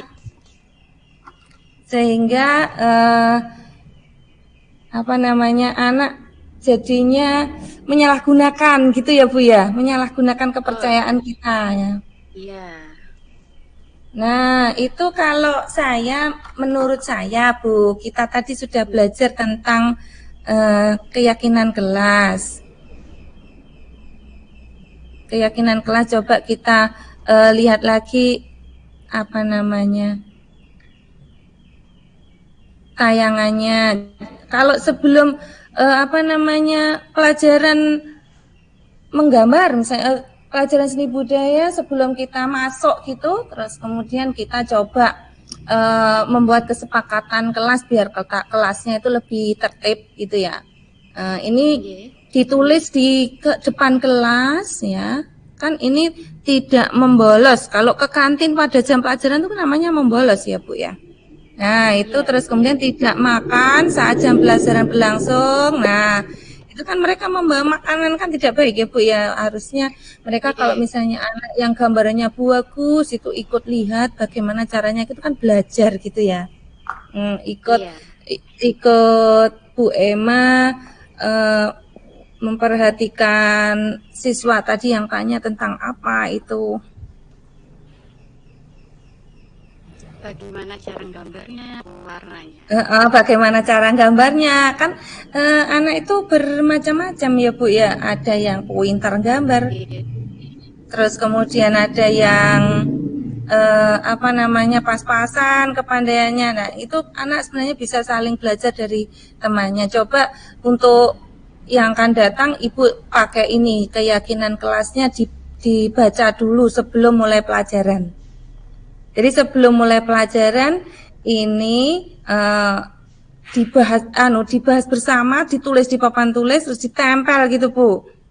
Nah ditempel, terus kalau ada sekali membolos keluar ke kantin, nah itu dibacakan, kan sudah ditempel. Terus kemudian ayo siapa namanya, misalnya Ridwan, ini apa bacanya, kan anak membaca sendiri. Jadi dia tidak makan saat jam pelajaran padahal dia makan. Nah itu kan dia seperti mengingatkan dirinya sendiri ya. Terus kalau anak itu butuhnya mengingatkannya berulang-ulang Bu. Kalau sekali diingatkan besok lupa. Anak itu begitu biasanya, besok lupa. Nah harus berkali-kali. Maka dari itu kita kan juga menanamkan pembiasaan pada diri siswa itu ya. Setiap pagi berdoa. Enggak berdoa nanti lupa, enggak doa blasnya. Nah itu kalau menurut saya demikian. Coba Bu Emma besok mulai dengan membuat keyakinan kelas bersama siswanya. Demikian Bu Emma, kira-kira ada semangat untuk nyoba gitu ya? Ya Bu. Sudah pas Bu Emma? Baik, saya cek lagi mungkin ada. Oh ini ada Bu Fitri yang mau masuk. Nah ini kita bisa bertiga, bisa berempat juga. Udah dari tadi Bu, saya cuma nggak tahu harus diklik mana supaya iya. Iya. Lewat streaming terus. Izin bertanya Bu Kun ini. Iya nggak apa-apa Bu, kita diskusi bareng-bareng. Sharing ya. Iya, sharing. Oke, tadi menyimak dari streaming. Terima kasih untuk kesempatannya. Kemudian menarik sekali apa yang sudah disampaikan oleh Bu Kun tentang budaya positif di sekolah. Saya tertarik di sini Bu, yang soal motivasi. Tadi Bu Kun menyampaikan bahwa motivasi itu ada dua. Yang pertama yaitu motivasi yang berasal dari dalam diri sendiri atau motivasi intrinsik. Kemudian motivasi yang dari luar atau ekstrinsik. Nah, yang ingin saya tanyakan, kalau pengalaman saya ini ya Bu Kun, menumbuhkan motivasi intrinsik atau dari dalam itu kok jauh lebih sulit ya Bu. Mungkin kita di sini bisa sharing atau mungkin Bu Kun punya kiat-kiat atau apa ya, sesuatu yang bisa menumbuhkan anak dari dalam, motivasi dari dalam itu supaya rajin belajar, kemudian mempunyai budaya positif, punya karakter yang bagus, seperti itu gimana Bu? Karena kalau hanya extrinsic reward itu seperti yang disampaikan Bu Kun, itu hanya sesaat aja, mereka hanya berharap reward kayak gitu. Tapi kalau yang dari dalam itu kok sulit. Itu Bu Kun mungkin bisa sharing kiat-kiat menumbuhkan motivasi intrinsik untuk anak. Terima kasih Bu Kun. Ini ada Bu Yusi juga ya Bu Yusi ya. Ini baik. Nanti gantian ya Bu Yusi ya. Nanti kita bisa saling sharing gitu ya. Jadi pengalamannya Bu Yusi, bisa pengalamannya Bu Fitri kan. Bu Fitri juga guru penggerak juga ya, kan sudah menyelesaikan semua modul. Ini kalau menurut saya ya, menumbuhkan motivasi intrinsik. Sekali lagi kalau anak itu diberitahu satu kali itu lupa Bu. Kalau menurut saya gitu. Jadi anak itu memberitahunya itu harus berkali-kali Bu Fitri. Kalau menurut saya begitu Bu. Maka dari itu sekolah itu kan mengadakan kegiatan pembiasaan. Sebenarnya pembiasaan itu tidak hanya doa, membaca Pancasila dan menyanyikan lagu Indonesia Raya setiap pagi, itu tidak hanya itu. pembiasaan untuk tidak makan di kelas, misalnya pembiasaan untuk tidak bolos, itu harus dibiasakan agar kita bisa menumbuhkan budaya positif di sekolah kita. Kalau menurut saya kok begitu, Bu. Motivasi dari diri itu bisa tumbuh kalau anak itu biasa tidak berbohong. Kalau disuruh berbohong ya susah. Biasa tidak makan di kelas. Kalau disuruh makan di kelas ya enggak mau, kan gitu ya Bu ya. Jadi kita kalau menurut saya menumbuhkan motivasi intrinsik itu yang pertama yaitu dengan pembiasaan. Kalau kita berharap pembiasaan itu munculnya dari rumah, kalau kondisi sosial siswa itu bermacam-macam, nah itu ya kita semampu kita itu guru di sekolah dasar atau SMP, serta dari webinar ini ada yang guru TK, ada yang guru SD, ada yang guru SMP, Bu. Jadi kita seorang guru ya, jadi kita kemampuannya kan skop yang kita tangani adalah sekolah kita, kelas kita.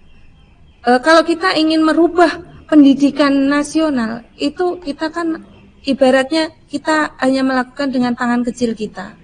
Teknologi yang begitu derasnya itu yang mempengaruhi cara belajar siswa, gaya belajar siswa, terus motivasi belajar siswa itu menimbulkan permasalahan-permasalahan yang semakin hari semakin sulit kita tangani. Sikap anak sekarang itu kemarin seorang teman itu sangat sulit untuk ditoto katanya, seperti itu ya. Mau hormat saja susah. Nah, kalau tidak diingatkan berkali-kali, mintanya itu diingatkan berkali-kali. Kalau kita mengingatkan siswa berkali-kali itu adalah satu bentuk perhatian kepada siswa. Mungkin siswa tersebut kurang mendapatkan perhatian di rumah, tidak pernah diingatkan, maka di sekolah maka fungsinya kita sebagai guru itu mengingatkan siswa apabila siswa melakukan kesalahan. Begitu Bu Fitri. Kalau menurut Bu Yusi gimana Bu Yusi? Sama sih Bu, saya juga mungkin begitu. Saya masih itu juga ya. Oke. Iya, terima kasih Bu untuk sharingnya. Jadi kalau untuk menumbuhkan motivasi dari dalam, kita harus telaten dan terus mengingatkan dan bosan mengingatkan capek, itu ya Bu ya. Iya, siap Bu. Terima kasih untuk jawabannya. Ya. Terima kasih Bu Fitri atas meluangkan waktu untuk ikut webinar ini. Iya, sama-sama Bu. Ya, Bu Yusi ada yang mau disampaikan? Ada Bu. Ini gini, saya terkait kebetulan saya guru matematika ya. Jadi mungkin di sini kita yang guru matematika. Jadi yang saya mau nanya itu, memang kalau matematika atau SMK itu biasanya agak beda ya Bu dengan yang lain, mungkin atau kayak yang nggak apa-apa ya, nggak apa-apa. Jadi ada nggak sih Bu kayak kiat-kiat khusus gitu yang bisa kayak anak itu lebih ke matematika itu lebih minat, terus lebih termotivasi, lebih mau dan lebih semangat gitu sih intinya. Soalnya kan kalau matematika sendiri tuh orang masuk, kita guru masuk sulit ya, pelajaran pusing. sulit. Nah, aku udah pusing banget kayak gitulah Bu. Mungkin dari sini saya bisa sharing atau monggo. Bu Fitri ada ide Bu, bagaimana ini caranya biar anak-anak itu tertarik sama matematika ini? Karena saya kan pengajar bahasa Inggris ya Bu ya, bahasa Inggris itu juga sulit. Makanya paling sulit itu adalah menjadi guru yang menyenangkan. Nah itu kan, yang menyenangkan, yang sesuai dengan keinginan anak-anak. Jadi kalau menurut saya, tapi masih sulit ya Bu, ini masih mencoba itu menjadi guru menyenangkan itu menyulitkan. Menurut saya masih sulit.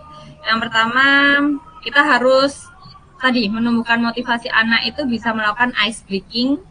Kalau saya lihat di YouTube itu Bu ya, atau TikTok yang sekarang itu Kak, itu anak-anak menghafal rumus itu menggunakan lagu segitiga ini kali ini dan sebagainya kayak gitu. Itu menarik sekali Bu Fitri. Ya, jauh lebih karena kita tahu sendiri anak-anak itu paling suka kalau pelajaran seni budaya, menggambar, menyanyi, olahraga. Ya. Betul. Iya, sekarang kita guru guru matematika harus pinter nyanyi, kemudian harus kinestetik juga, jadi nggak harus duduk diem terus membuat gambar, atau mungkin kalau bangun ruang Bu, kita bikin yang kayak kubus-kubusan itu saya pernah lihat. Nah, anak-anak itu semakin sering praktek itu kayaknya jauh lebih suka gitu dalam pembelajaran.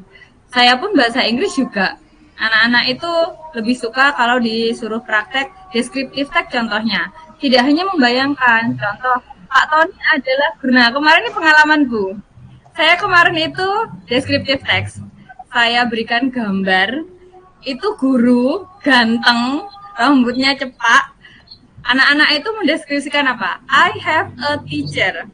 His name is Mr. Tony. Jadi mereka mengimajinasikan gambar yang saya berikan itu adalah Pak orangnya Pak Tony.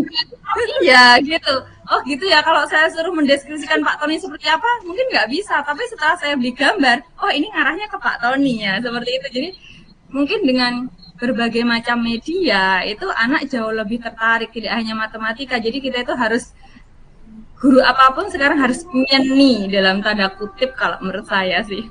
Itu mungkin Bu, ada kiat-kiat dari Pak Tony mungkin, ini senyum-senyum dari Ya, tadi, mungkin Bu. ada kiat dari Pak Tony yang jadi contoh tadi. Luar biasa Bu Widi, terima kasih banyak. Monggo Pak Tony mungkin bisa membantu saya. Iya, betul sekali. Mengutip istilahnya anak-anak sekarang, jadi guru itu harus nyeni sekarang. Ya, betul sekali. Harus nyeni. Nah, untuk nyeni itu, kadang kita agak melenceng sih dari koridor guru yang sebenarnya guru itu harus bagaimana kata-katanya harus baku. Misalnya kan harusnya seperti itu. Nah, untuk menjadi guru yang nyeni itu kita harus banyak-banyak mengadopsi dan memahami istilah-istilah baru untuk dari anak-anak. Misalnya ini yang saya dapat.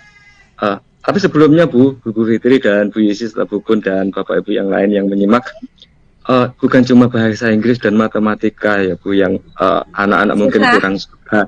Iya, tapi bahasa Indonesia juga seperti itu loh, nasibnya sama.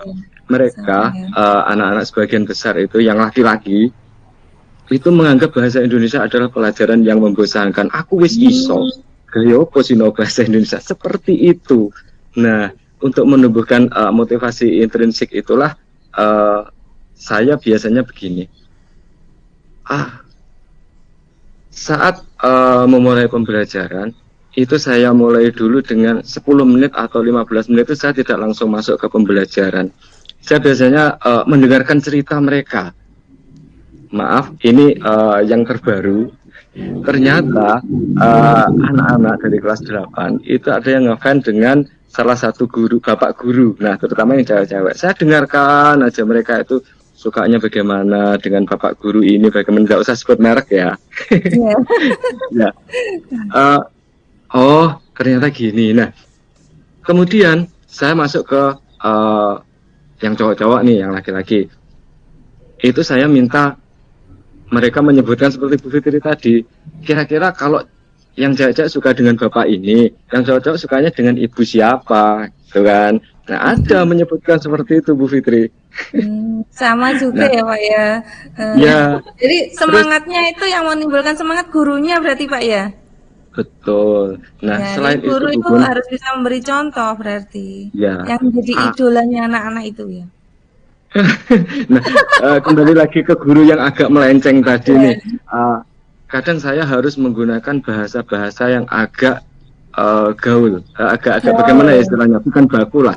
Biar lebih itu. dekat sama anak-anak ya Pak. Iya, bahkan istilahnya anak-anak itu sekarang suka menyebutkan cepu. Kata cepu itu betul, pernah dengar itu? Nah, cepu Ya, itu Pak, ternyata, iya, ternyata suka. ini. Iya, cepu itu kayak ember gitu loh, suka sembilan gitu loh, betul kan seperti itu. Suka ngomong Iya. sini ngomong sana ya. Iya, terus ada lagi istilah crush. Iya. Istilah ya crush itu iya apa ya, gebetan gitu loh, suka dengan ini tapi nah itu seperti itu. Nah, Ya, berarti saya biasanya mengawali pembelajaran dengan istilah misalnya yang cewek ini crushnya siapa nih, ini sukanya dengan siapa, itu saya ke situ dulu. Saya tidak langsung masuk ke pembelajaran paling tidak begini, biar anak-anak tertarik dulu, fokus dulu dengan kehadiran saya di kelas. Saya caranya seperti itu. Saya Ibu, kalau harus menggunakan ice breaking, saya itu tidak bisa beraksi. Nah, saya harus tepuk semangat, mama itu saya tidak bisa. Di sini saja saya gitu. Nah, sementara sharing saya seperti itu, sepertinya ini sudah itu, semoga bisa sedikit membuka wawasan kita sebagai guru yang agak milenial gitu aja lah, meskipun orangnya tua, tapi pembelajarannya, pembawaannya harus agak milenial gitu.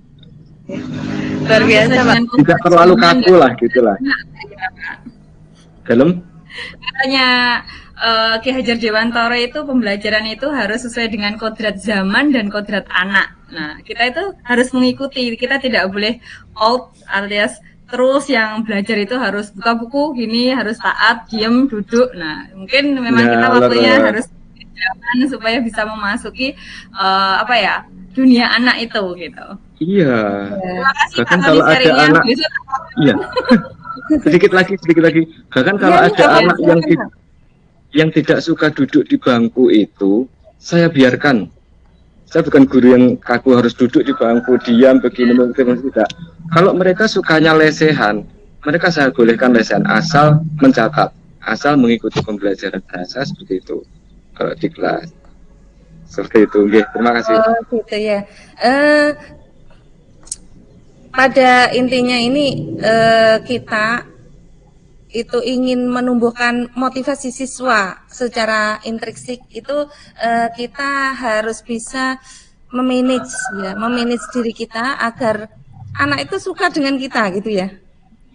Salah satunya dengan ice breaking, dengan permainan belum ya, tadi belum disebutkan nih, permainan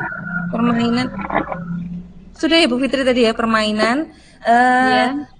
Kalau kemarin guru-guru di ruang guru kemarin ini ada kartu yang disita, main kartu, anak-anak ada yang main kartu waktu jam kosong atau jam pelajaran gurunya kemudian disita. Nah, itu dimanfaatkan oleh guru matematika untuk pelajaran peluang ya Bu ya, bisa dipakai pelajaran peluang yang main kartu ya. Kalau saya ada ide ini, kalau anak itu matematika tidak dipakai dalam kehidupan sehari-hari, itu dipakai untuk apa? Dipakai untuk jual beli kalau menurut saya. Ya, bagaimana agar anak itu praktek untuk jual beli di kelas gitu? Bagaimana kalau menurut Bu Yusy gimana? Saya kira itu juga menarik bagi siswa ya. Jadi kita membawa suasana ke dalam masyarakat itu ke miniatur yang ada di kelas. Kita buat miniatur masyarakat itu di kelas kita. Jadi kalau di lingkungan masyarakat itu ada jual beli, kalau matematika itu coba sesuai materinya ya Bu ya. Kalau jual beli berarti materi apa Bu ya kira-kira yang masih yang bisa kita manfaatkan itu ada di aritmatika sosial. Nanti kan ada nanti ada bisa cari untung rugi, terus untuk produknya kita bisa pakai cari bruto taranito gitu. Jadi intinya kita bisa bagaimana agar kita bisa membuat suasana kelas itu menjadi menyenangkan. Pak Tony ada yang ditanyakan?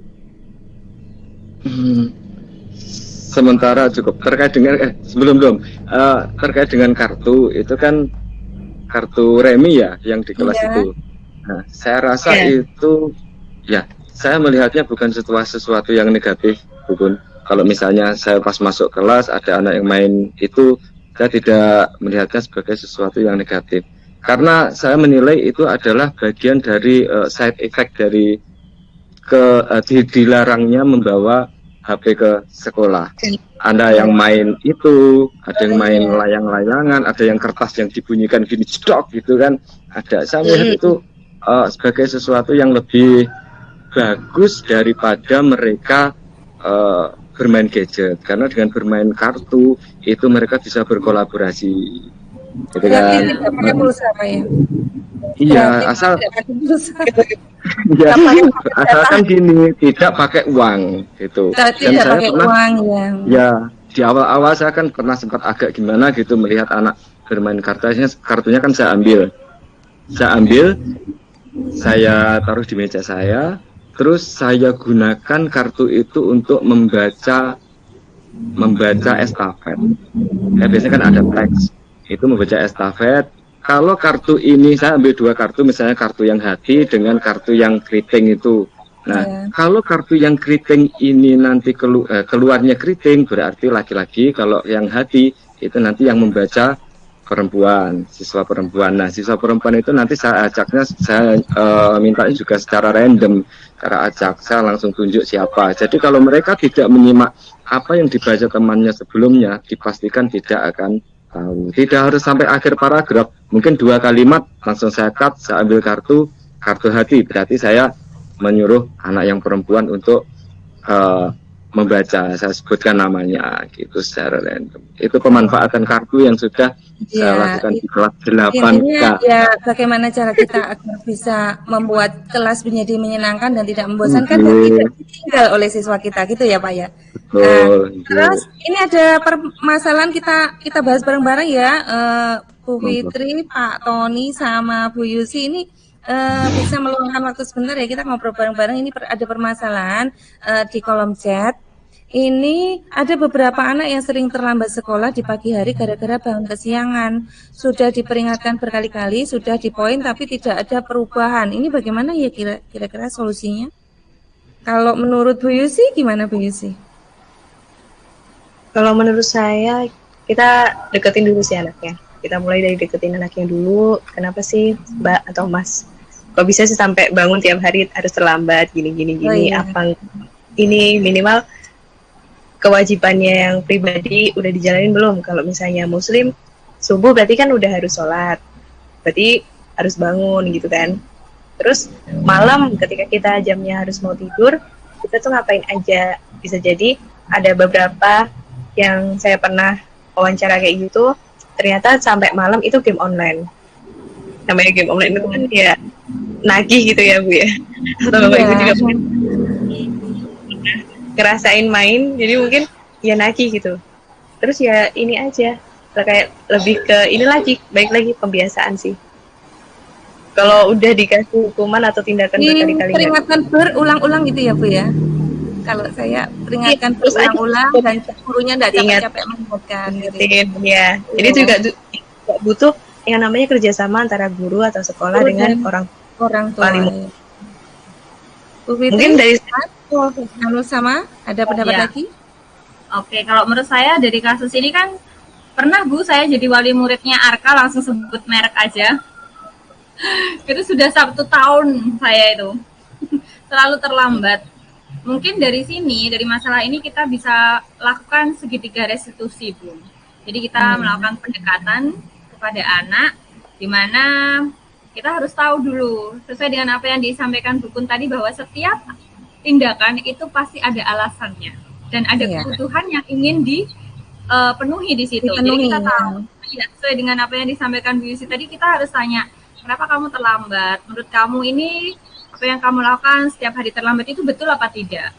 Kemudian bagaimana seharusnya murid yang baik? Bukankah kita memiliki tata tertib? Kita harus tahu alasan anak itu kenapa terlambat itu.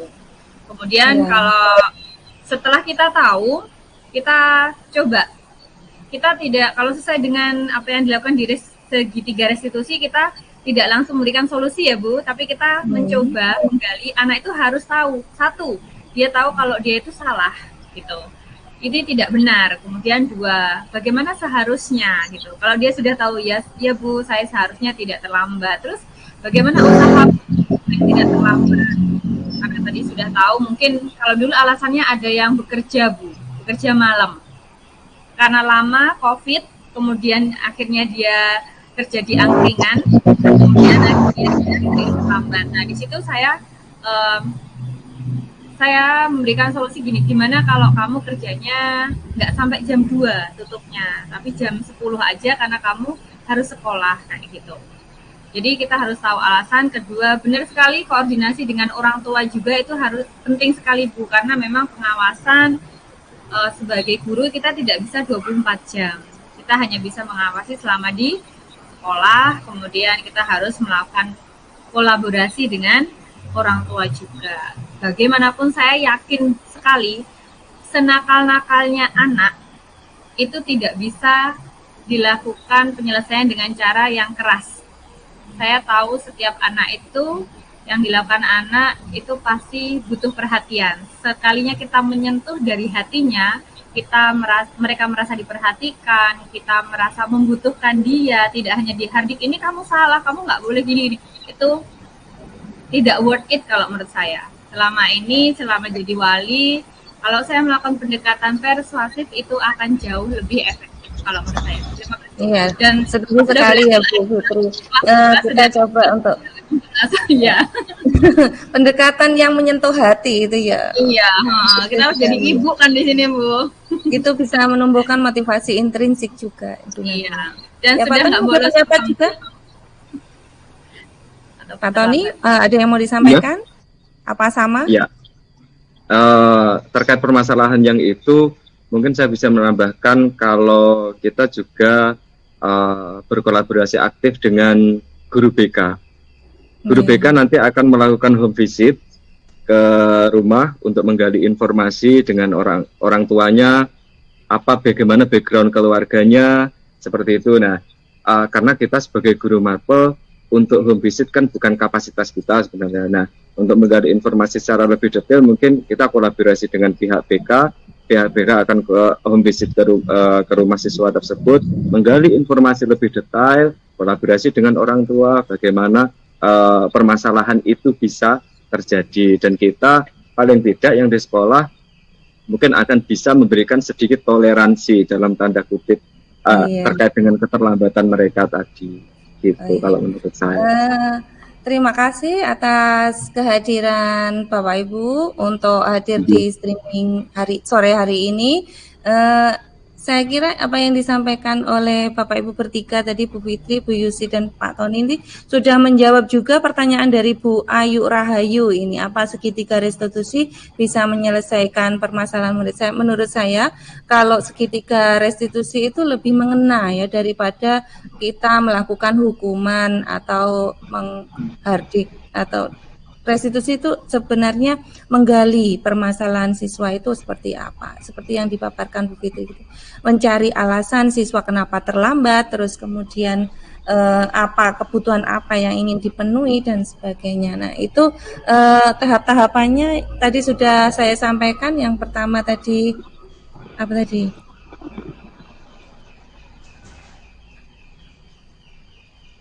Tahapnya yang pertama adalah menstabilkan identitas, terus kemudian validasi tindakan yang salah, terus kemudian menanyakan keyakinan. Nah, itu secara teori demikian ya langkah-langkahnya. Pada intinya kita adalah ingin membuat siswa itu yang tadinya itu bersikap negatif menjadi bersikap positif, yang tadinya suka bolos menjadi tidak membolos lagi. Pada intinya itu. Terima kasih atas kehadiran Bu Fitri, Pak Tony, dan Bu Yusi atas waktu yang diluangkan bisa hadir di streaming kali ini. Juga waktunya kita kita jadwalkan tadi jam 15 sampai jam 16 dan sekarang sudah molor 22 menit dan pertanyaan-pertanyaan juga sudah terjawab semuanya. Terima kasih atas sharing Bapak Ibu yang ada di sini, kehadiran Bapak Ibu yang ada di live di YouTube. Belum sempat tanya. Terima kasih semuanya. Pertemuan kali ini saya tutup. Semoga bermanfaat bagi kita semua. Saya akhiri. Wassalamualaikum warahmatullahi wabarakatuh.